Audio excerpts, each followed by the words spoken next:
Beralih ke informasi lain, pemirsa, penerimaan peserta didik baru tingkat SMA sudah dibuka sejak 20 Juni 2022. Meski sudah memakai sistem zonasi, namun calon siswa maupun orang tua masih cenderung memilih sekolah favorit. Hal ini nampak dari membludaknya pendaftar di sekolah-sekolah favorit.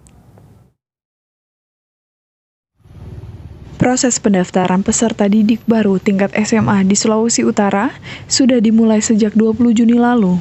Bagi yang memilih mendaftar di sekolah negeri, maka pendaftaran dilakukan melalui website PPDB yang bisa diakses 24 jam. Adapun pendaftaran siswa dapat melalui 4 jalur, yaitu jalur zonasi berpedoman pada radius antara rumah dan sekolah maksimal 7 km, jalur afirmasi bagi siswa kurang mampu, jalur perpindahan tugas orang tua, dan jalur prestasi. Oke, Mer, untuk penerimaan di SMA Negeri 1 untuk tahun ajaran ini berapa banyak calon siswanya? Ya, untuk kotanya SMA 1 itu 10 rombel. Jadi rencana penerimaan untuk 10 rombel ini yaitu 320, karena tiap rombel 32.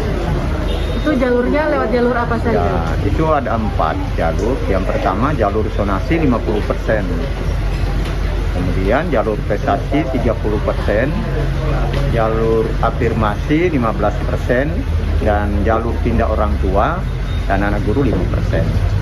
Itu pembagian jalur itu.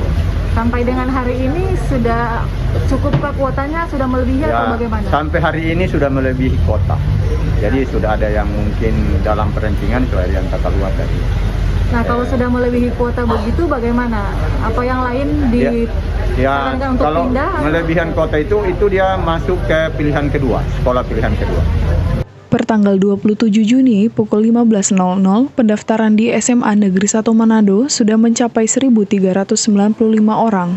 Sementara itu, salah satu orang tua calon siswa mengaku memilih sekolah favorit karena mengikuti permintaan anak. Mereka pun menempuh jalur prestasi sebab untuk jalur zonasi tidak memungkinkan akibat jarak rumah dan sekolah yang melewati syarat zonasi.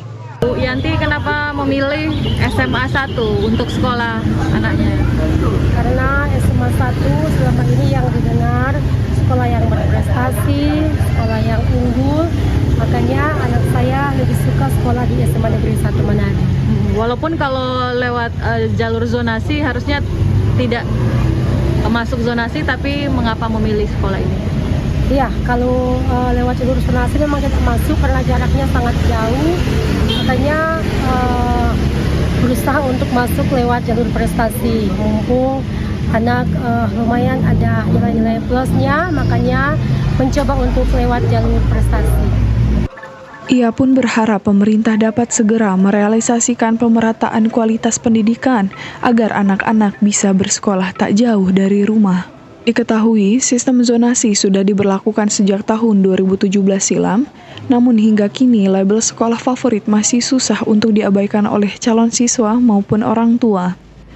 Regina Mangkei melaporkan untuk Kawanua TV.